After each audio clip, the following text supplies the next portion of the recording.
In the lush green hills of the Safari Plains Conservation Area in South Africa, where wild elephant herds roam leisurely, a tiny life was stumbling into the world. Under the brilliant golden sunlight of the African highlands, an elderly female elephant named Zara gave birth a month early. Contrary to all predictions, not one but two elephant calves were born simultaneously. All Safari Plains staff waited anxiously, knowing that premature birth could lead to serious consequences. The first elephant calf was born strong and healthy, a female weighing about 100 kilos as usual, a promising start. But when the second offspring appeared, silence fell over the medical team and elephant care staff. A male incredibly small. He weighed only 20 kilos, 1/5 compared to his sibling. In the world of gray giants, this number was almost synonymous with a death sentence. Marcus Reynolds, the 60-year-old zoo manager with 35 years of experience caring for elephants, stared at the tiny creature lying on the grass with undisguised amazement. His silver hair reflected the sunlight, the wrinkles on his face carved deep by time and long years working under the harsh African sun. His rough and calloused hands that had once bandaged wounds for elephants, rhinos, and countless other wild animals, now trembled as he gently touched the newborn elephant. "In my entire career," he whispered, "I've never seen an elephant newborn so small." Around Marcus, colleagues exchanged glances with pessimistic eyes. They all knew what would happen in nature. Offspring too small, too weak, usually didn't survive. That wasn't cruelty, but the harsh law of survival. And indeed, even Zara, the mother elephant, seemed to understand this. After being exhausted from giving birth, Zara struggled to stand up, gently, pushed the tiny baby away with her trunk, and focused on caring for the healthier offspring. Robert Kincaid, the zoo director, a practical and tough man with 25 years of experience managing wildlife conservation areas, placed his hand on Marcus's shoulder. His face held compassion, but his voice was unwavering. "I'm afraid we have to let nature decide, Marcus. This is the law of nature. We can't intervene in every case." Marcus understood clearly what Robert was saying. That was exactly the principle he had followed and taught to young staff for many years. Don't interfere with natural law. Don't let emotions influence professional decisions. But when Marcus knelt down and looked into the tiny creature's dark eyes, something in his heart stirred. Those eyes, though dim and weak, still shone with a strong will to live, an undeniable tenacity. And in that moment, something within Marcus, perhaps pain from the past or a sense of a second chance, awakened. He slowly stood up, his tall figure becoming more upright, his broad shoulders carrying a new responsibility.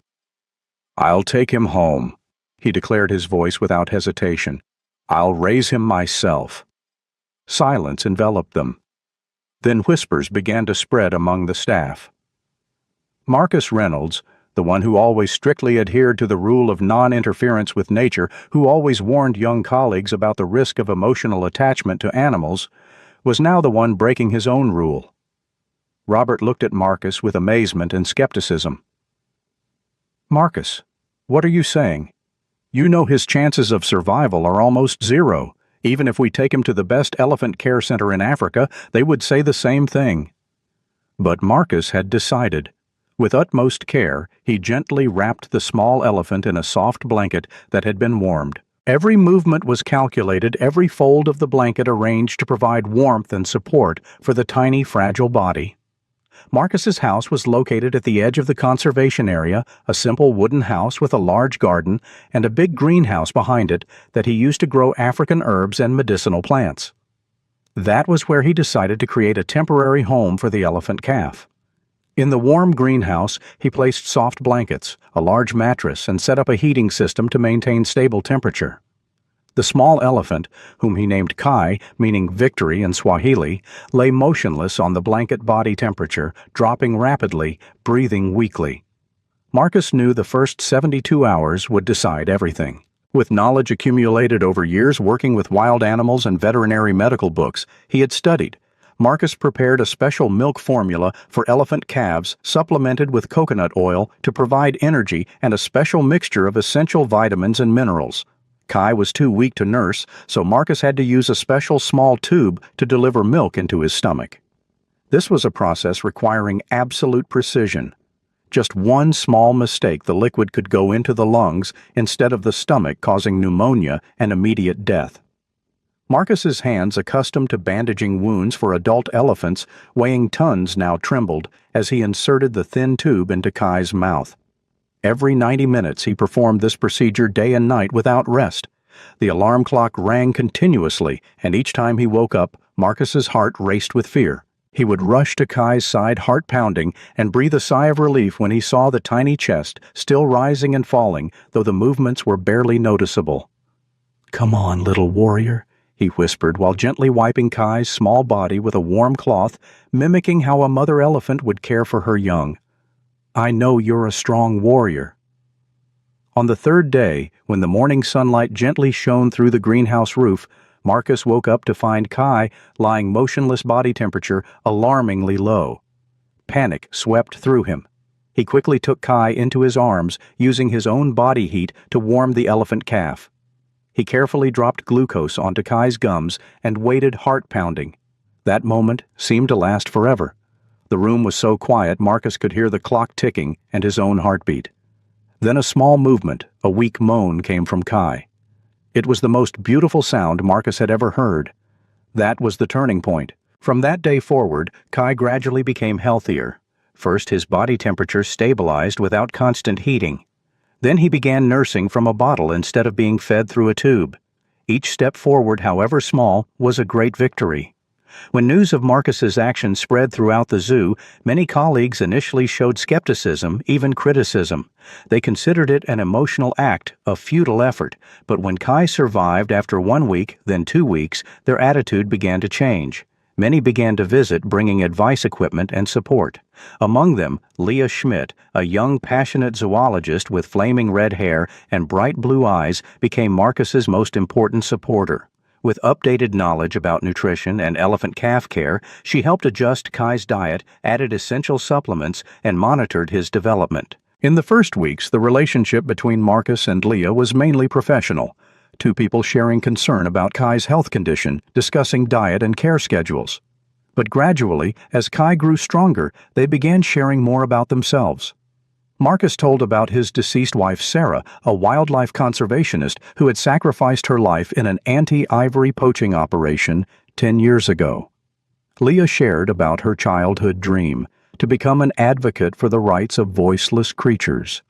Evening sessions at the greenhouse, when Kai was sleeping soundly, they often sat outside under South Africa's star-filled sky, drinking herbal tea and discussing Kai's future and other conservation projects.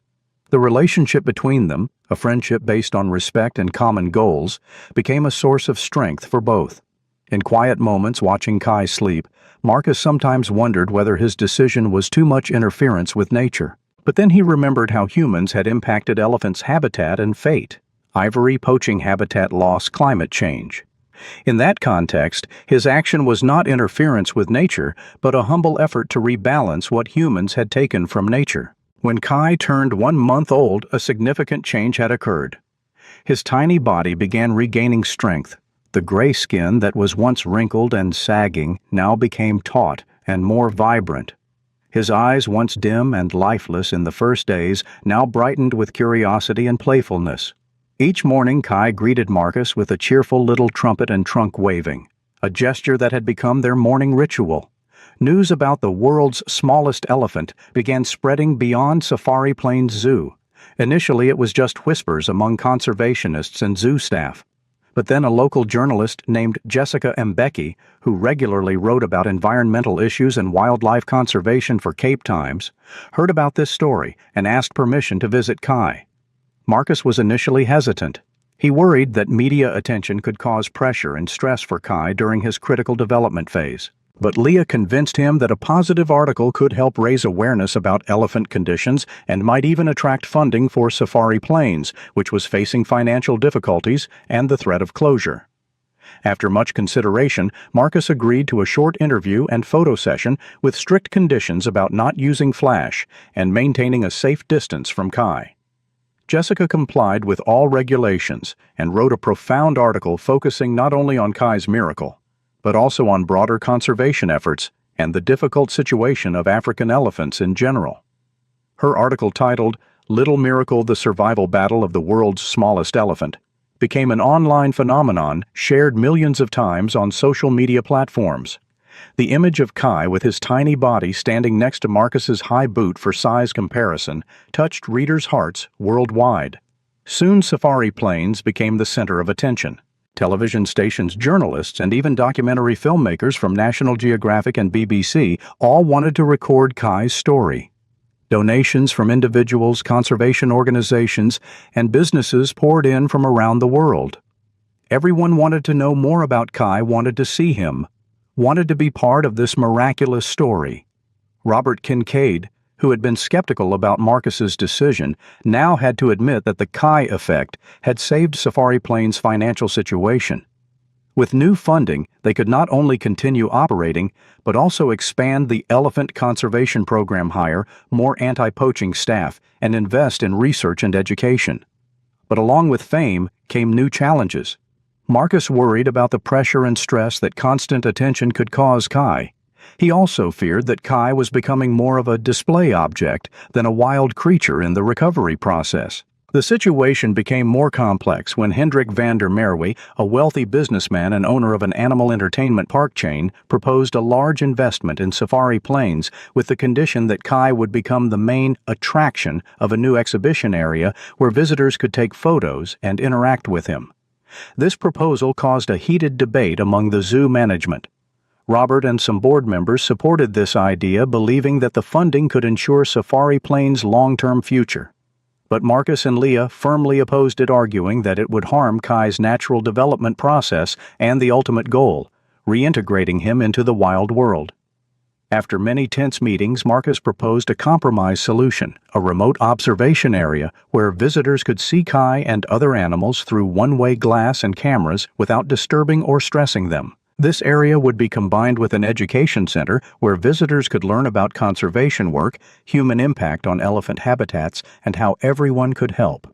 Hendrik reluctantly accepted this proposal, and with his financial support, Safari Planes began building the Kai Elephant Education and Conservation Center, a space designed to inspire and educate rather than merely entertain. Meanwhile, Marcus and Leah increasingly worried about Kai's social development. At 3 months old, Kai had become too accustomed to humans and lacked interaction with his own kind. Although he was developing well physically, he needed to learn the social skills and natural behaviors of elephants which humans could not teach. Marcus decided it was time to begin the reintegration process, helping Kai learn to become a real elephant by allowing him to interact with other elephants. This was a difficult decision, as it meant Marcus would gradually withdraw from Kai's daily life, something neither was emotionally ready for. This process was complex and challenging. They built a special area in the zoo where Kai could safely interact with other elephants. This area was carefully designed with safety barriers for Kai, but still allowed interaction through gaps, permitting elephants to smell and touch each other. Initially, the large elephants showed indifference or even hostility toward Kai. He was too small, too different, and carried the scent of humans. Some large bull elephants even showed aggression, forcing Marcus and Leah to quickly remove Kai from the area. The first attempts ended in tears, not only from Kai, but also from Marcus himself, who had to witness the fear and rejection Kai faced. But then something unexpected happened. Duma, an elderly female elephant who had lived in the zoo for many years after being rescued from a circus, began showing interest in Kai. Duma, about 45 years old, had lost several of her offspring to poaching and had never lived in a natural elephant herd. Perhaps because of this, she had special empathy for Kai. Initially, she just stood near the fence, looking at the elephant calf with curiosity. Then she began reaching her trunk through the fence, gently touching Kai. These gestures, though simple, excited Marcus and Leah immensely. These were the first signs of Kai being accepted. They patiently continued the familiarization process each day, extending the time Kai spent near Duma.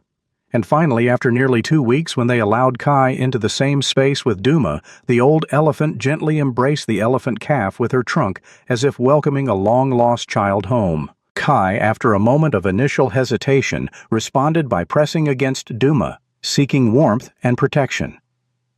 Marcus stood outside the area, tears streaming down his face. It was a beautiful moment, but also bittersweet. He knew it was time to let go. From now on, Duma would be Kai's mother, teaching him things no human could teach. In the following days and weeks, Marcus had to adjust to his new role, no longer the primary caregiver, but an observer from afar. He still visited Kai daily, but kept his distance, allowing Kai and Duma to build their own bond. It was a painful but necessary process, not only for Kai, but also for Marcus himself. Leah, noticing Marcus's sadness, spent more time with him. They often sat together in the observation room, watching Kai and Duma through one-way glass, taking notes on Kai's progress and discussing the next steps in his reintegration process. In such quiet moments, the bond between Marcus and Leah also deepened. Their friendship, originating from shared concern for Kai, gradually developed into a more complex relationship. They began having dinner together, discussing not only Kai, but also their lives, dreams, and hopes. Marcus, who had closed himself off after his wife's death, gradually opened up more, finding unexpected joy in conversations with Leah. And Leah, who had always admired Marcus for his knowledge and dedication, began seeing him in a new way. In the following months, Kai gradually integrated with the elephant herd under Duma's guidance. He learned to communicate with other elephants through sounds and gestures, learned to find food and water, learned to use his trunk more effectively. Although still much smaller than elephants his age, Kai compensated with his agility and intelligence. Meanwhile, the Kai Elephant Education and Conservation Center had opened and quickly became a popular destination for tourists and students. The educational programs designed by Leah and a team of environmental educators helped raise awareness about the critical situation of African elephants and the importance of conservation work. The most important part of the center was the camera and screen system that allowed visitors to observe Kai and other elephants without disturbing them. Images of Kai, now much larger, but still significantly smaller than elephants his age, along with Duma, and gradually with the entire elephant herd, provided a rare glimpse into the complex social world of elephants.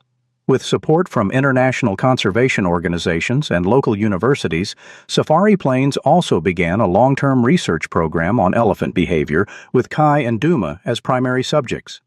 Leah, with her solid academic background, became the head of this project, working with researchers from around the world. A particularly interesting discovery emerged during the research process. Kai seemed to display a special ability in interacting with other animal species. First, researchers noticed he often stood near fences between the elephant area and areas with giraffes, zebras, and even rhinos, as if observing and learning. But then an unexpected event proved this special ability. A young antelope got lost in the elephant area, probably through a gap in the fence.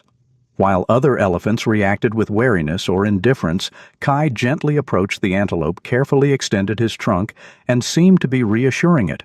Then Kai led the antelope to the gate where zoo staff were waiting to return it to its safe area. This incident amazed Marcus and Leah. They began conducting controlled experiments, bringing injured or orphaned animals near Kai's area and observing his reactions. Every time, Kai displayed remarkable gentleness and understanding, as if he understood the pain and loneliness other creatures were experiencing. Leah recorded these observations in a scientific paper, proposing the hypothesis that Kai's initial experience as a rejected runt elephant had helped him develop a special kind of emotional intelligence, the ability to recognize and empathize with other creatures' suffering. This paper attracted significant attention in the scientific community and led to a series of new studies on emotional intelligence in elephants and other large animal species. Kai, the tiny elephant who had almost not been born, was now changing how humans understood the animal world. Time passed quickly at Safari Plains. In the following year, Kai became an integral part of zoo life. Not only a tourist attraction, he also became an inspiration for conservationists and wildlife researchers worldwide. Although still much smaller than elephants his age, Kai had developed into a healthy individual with a unique and lively personality. His small body, about half the size of a normal elephant at the same age, allowed him to move with amazing agility and flexibility. He could squeeze through small spaces, climb on terrain that large elephants couldn't access, and perform quick turns that other elephants couldn't do. Kai also developed a special skill in using his trunk. While elephant trunks are typically used mainly for picking leaves, getting water, and social communication, Kai learned to use his trunk with amazing precision. He could pick up small objects like a leaf or a bean, even open simple buttons and locks. He enjoyed playing with water and creating small sprays delighting visitors. But Kai's most outstanding characteristic remained his ability to interact with other animal species. Under Leah's guidance and that of other researchers, Safari Plains developed a special program using Kai as a bridge with injured or orphaned animals newly brought to the zoo. The process worked as follows. When a new animal, especially an injured or frightened young one, was brought to the zoo, it was usually placed in a small area near Kai's residence. After being stabilized by veterinarians, it was allowed to interact with Kai through a safety fence. In most cases, Kai's calm and gentle presence helped soothe these frightened animals, helping them adapt faster to their new environment and respond better to treatment and recovery processes. The Kai's Haven program officially formalized this method and expanded it as part of the recovery procedure at Safari Plains. A special area was built where Kai could safely interact with many different animal species. This area included small spaces designed for different species, with fences and gates allowing controlled interaction. Visitors could observe this process from afar through a sophisticated camera system connected to screens at the Kai Elephant Education and Conservation Center. This experience was not only entertaining but also deeply educational, showing the complexity of the animal world and the importance of compassion and interspecies understanding. Leah, as head of research, wrote a series of scientific papers on this phenomenon, raising many interesting questions about elephants' emotional intelligence and interspecies communication abilities.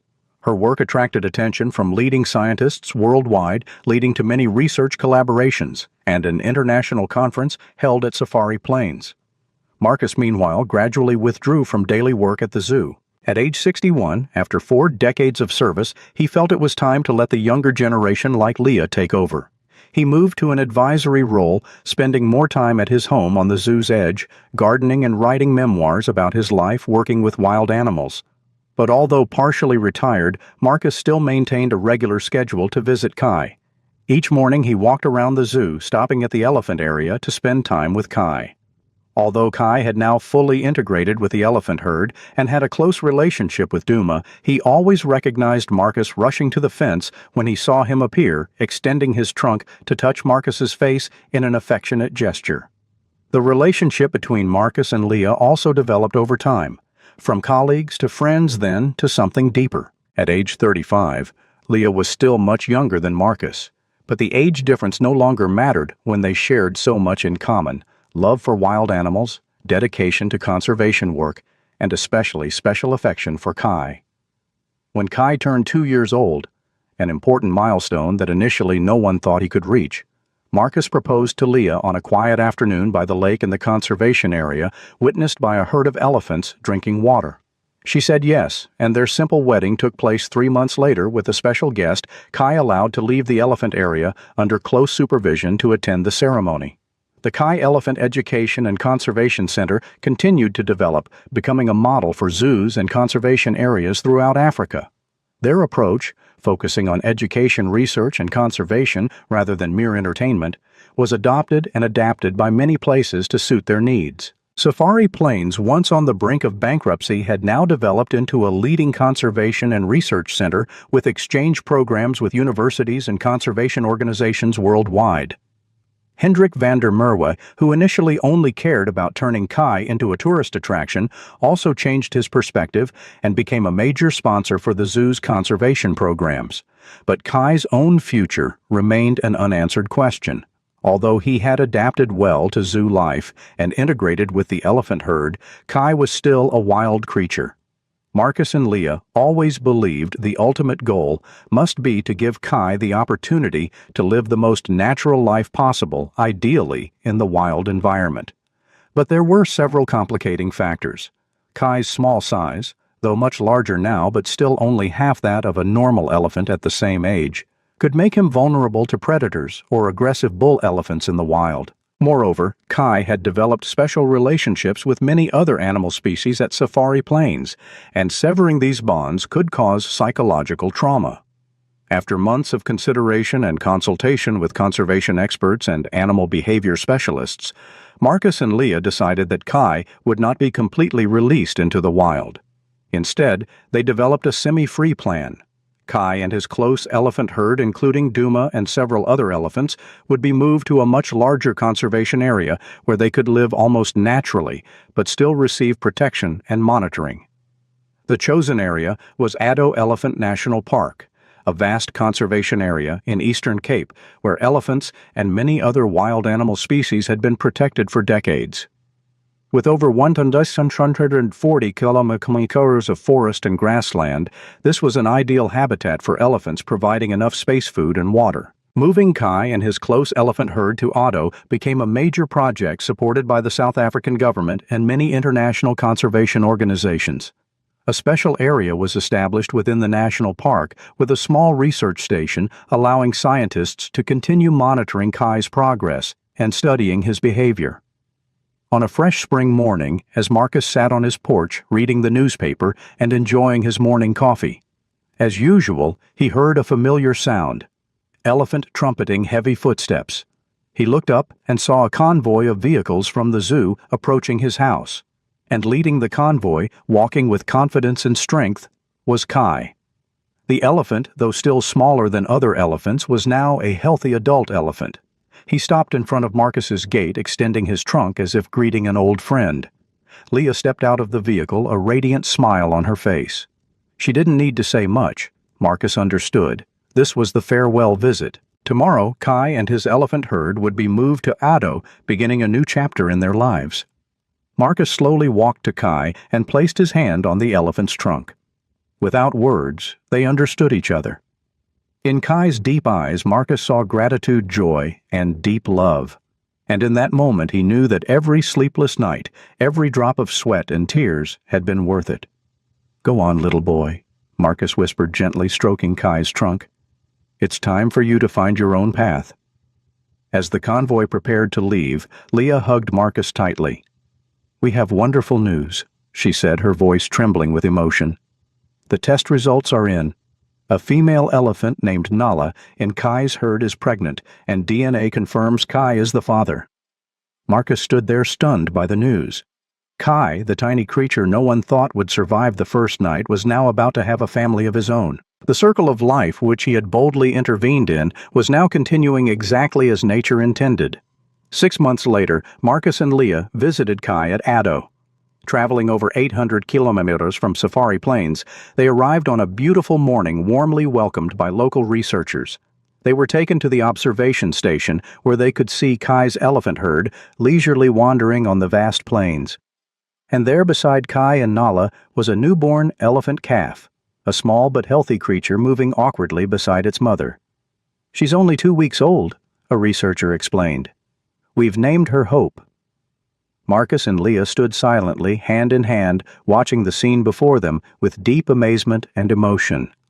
Kai, the tiny elephant Marcus had saved from the brink of death, had now become a father, beginning a new generation. And not only that, he continued his role as peacemaker among species often seen interacting gently with zebras, antelopes, and even rhinos in the conservation area. Researchers at Addo continued the work Leah had begun at Safari Plains, studying elephants' emotional intelligence and interspecies communication abilities.